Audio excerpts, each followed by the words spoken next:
Two.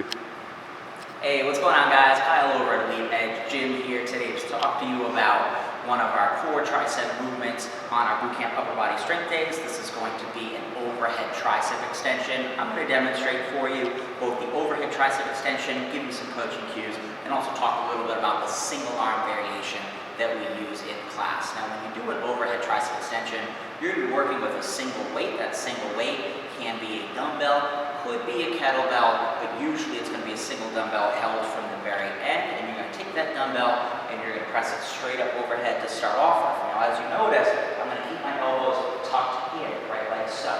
Bring that dumbbell all the way back behind my head until I get a good stretch, and then come straight back up, right like this, focusing on engaging my triceps the entire time, okay? Now, with our single arm variation, I'm going to take that dumbbell, I'm going to hold it at the end with one hand, bring that dumbbell straight up overhead.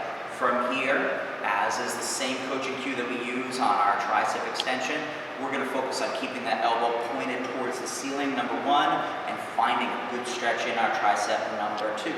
Just so that you can see it, I'm going to bring that dumbbell back behind my head, keep my elbow pointed towards my ceiling, extend up, and my last coaching cue for you today, make sure at the very top you flex your triceps every single time, okay? Now, if you have somebody that's struggling with this exercise, they can't quite get it, my recommendation as far as coaching them goes would be to just use lighter weight, okay? Have them use a lighter dumbbell, have them focus getting a stretch in their tricep first before they engage anything harder. You can also substitute a couple of other movements that might make it easier, doing something like an overhead band push down to engage the triceps instead. If somebody's really struggling with using a dumbbell for this exercise, is a good potential modification for them, okay? But guys, try these coaching cues the next time we do tricep extensions in our bootcamp workouts.